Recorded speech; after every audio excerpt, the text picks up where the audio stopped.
In your 30s, your financial priority starts to shift. Things that once felt really important may not make sense now. Today, I'm sharing 10 things that I no longer buy in my 30s and how cutting them have helped me save money. These simple changes have made a huge impact in my finances. I want to help you do the same.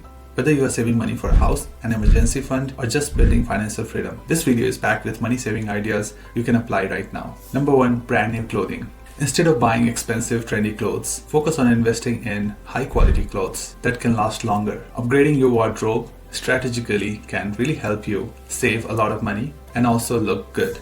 I remember in my 20s, I used to go and shop for trendy clothes, whether it's going to be fall, it's autumn, spring, winter, summer. All seasons had different kind of clothing. And I used to go and buy impulsively. I used to go to the store along with my friends, and sometimes I like something, I end up buying. I keep piling up a lot of clothes that I wear it for only once or twice. Now I go for cotton or linen clothes and try to focus more on clothes which are long lasting, are good quality, and can be not too rough on my skin. Instead of focusing on trending clothes, we would rather focus on quality clothes that can really last longer. Number 2, fast food and takeouts.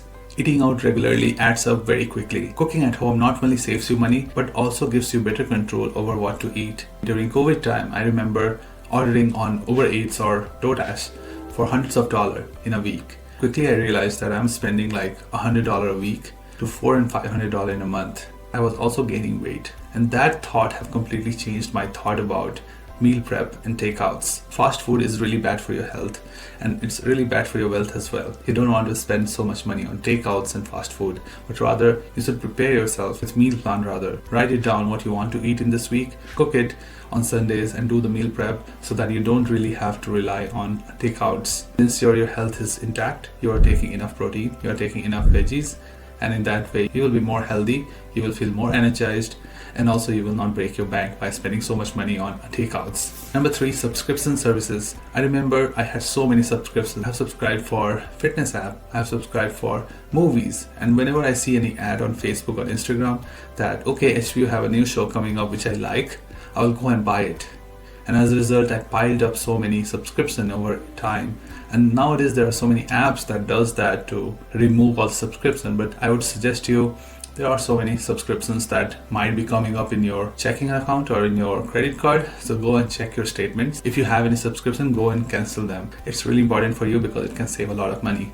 There are definitely some subscriptions that you want to keep. So I will suggest you to prioritize what you really want to do. For example, if you have Netflix and sometimes you like to enjoy, just keep it. But I will highly suggest you to go through my video above that how productivity can be achieved in your evenings and what are the steps that you can do to be more productive in your evenings when you are working. So coming back to the topic, subscription services, you should try to cut down as much as you can and audit your subscription regularly so that no any company can overcharge you for something that you have cancelled already. This takes me to the 4th point, which is impulsive purchases. I'm very guilty of that. You know that when you go to the grocery store, they intentionally put bread, milk and eggs at the back of the aisle. And you know why?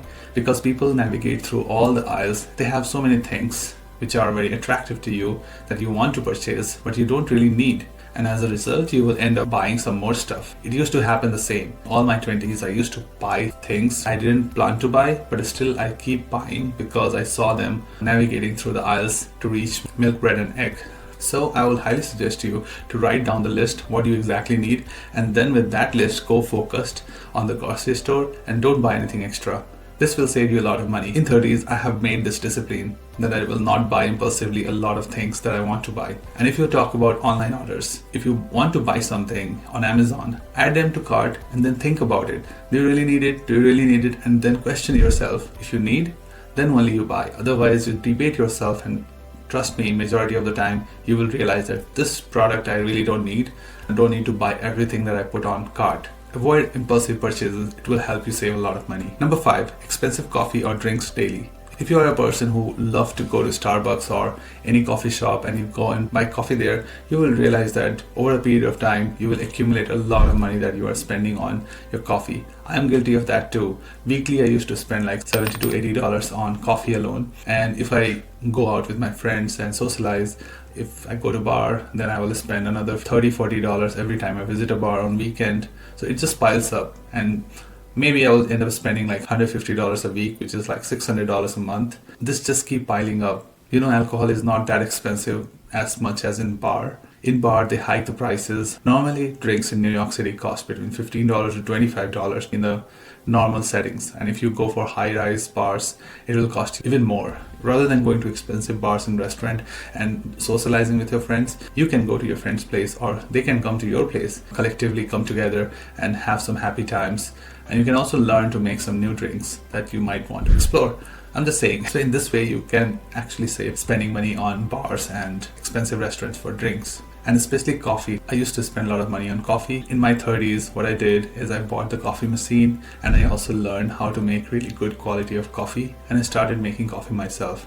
And now I don't like outside coffee. To be very honest with you, if you really want to get some air and you just want to change your location so that you can feel fresh, then take your laptop and go to coffee. Definitely helps. And if you're stressed from your work, going to a coffee shop and just sitting to see the vibe, it actually helps a lot. So do that maybe once or twice a week, but not every day. It is not good for you to financially drain your money on coffee. This is my take in my 30s. Let me know in the comments below what you think about it. This takes me to the 6th point, which is tech gadgets. You actually don't need every time a new iPhone is released. In my 20s, I used to be very excited about any new iPhone release. I used to think about, okay, I need this. You don't actually need all the latest gadgets, because over time it will not be useful. Now in my 30s, I think about how long I can keep this device. I'm using my phone from last 3 years and I still don't plan to change anytime soon. When it's really stopped working, I'll change it. So don't try to upgrade yourself every time a new iPhone is released or new laptop is released, but rather focus on building your wealth for future. Number 7, luxury cars. In your 30s, you will realize that buying an expensive car is not really as important as you think of. In your 20s, you may want to have a very nice luxury looking car, but that will change as soon as you enter 30s. You will realize that how much money you are spending on financing the car, how much you are spending on insurance, and how much on maintenance. These all things will add up. In your 30s, you will really think about why I'm wasting so much money on car. Car is only used for transportation. So if you can achieve that through any car, then just go for it. You don't need to really buy a luxury car. This realization has completely shifted in me. So I used to think that buying a luxury car is really a good thing to do, but now I don't think. I'm guilty of that. In my 20s, I did this mistake by buying a luxury car, but if you ask me today, I will not. And the car that I bought, I'm going to keep it for a really long time. Till the car really stops working, I'll keep driving the same car. And to all my viewers in 20s, trust me, it's not a great idea to buy a luxury car, but rather buy a second-hand car. If you really want me to make a video about cars, which type of car you should buy at what age, then let me know in the comments below and I will make a video on that. Number 8, branded products. I realized that branded products are not really as great as you think of. There are so many companies which do not inflate the prices and sell the products at much cheaper prices as compared to many brands. There was a revelation about Christian Dior that their branded purses cost as low as $65 in making, but they still sell it for $3,000. Now it's your take that you are going to prefer quality over brand. If you ask me in my 30s, I would definitely prefer quality. So chasing brand names will not help you if you really prefer quality. And this is my take, that instead of chasing on brand names, focus more on quality of the product that you are going to use. It can be of clothes, it can be of purse, or it can be of food products. Switching to a generic brand will significantly reduce your cost for buying those products, and you will be more satisfied with your product because you're not spending so much upfront. Now this takes me to the next point, which is excessive home decor and furnitures. I know there are a lot of people who keep buying products for decorating their house. And I used to do that in my 20s. Don't get me wrong. I'm guilty of that, and that is why I'm making a video on this. In my 20s, I used to go online on Amazon and buy random stuff. Random stuff like this one. You can see this light. It's a very pretty light. It changes color as you tap on it. I bought this and I thought that it's going to be helpful to me for making video, but I never made video with this one. I thought that it is fun to buy and it will help me during the night time. I can just be relaxed and open this light, but I don't really need it. And there are so many products in my house which used to look like this one, which I bought impulsively and I never use it. But in my 30s, I'm trying my best to cut down on space. I would rather remove all the extra furnitures I have because it takes me a lot of effort to maintain them. So in my 30s, I realized that I no longer buy home decor and so many furnitures, but rather I would focus more on quality, elegance, and overall durability of that product. What do you think about it? Just tell me in the comments below. What are your take on home decor and furnitures? Do you like to upgrade them very often, or you upgrade them in a good amount of time? Let me know in the comments below. And this takes me to the last point, number 10, unnecessary fitness equipments. I am guilty of that too. In my 20s, I bought a lot of weight. I thought while working from home for office, I will also use some equipments to work out in home. It really motivated me for a few weeks that I keep using those weights and I keep using those equipments to utilize during my day-to-day business. But slowly I realized that when I go to gym, it's more efficient that I do those workouts rather than staying at home. And this really changed my perspective. You don't really need so many fitness equipments. I know a few of my friends spent more than $1,000 on buying those products they saw online on YouTube and Instagram that some of the people who are working from home does, and they spend a lot of money, and after use for a month they just stop using it and it's just a waste of money. So instead of buying so many equipments, go and sign up for gym membership.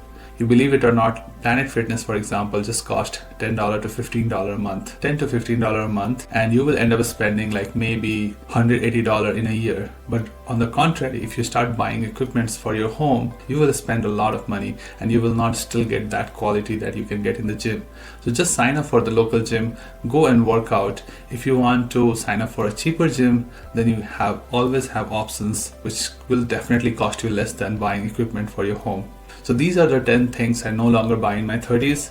Let me know in the comments below what are your take, what you are not buying. If this video helps you, please don't forget to like for the YouTube algorithm and share with your friends and relatives who are in their 20s and they should have good financial habits of spending. Thank you so much. See you in the next video.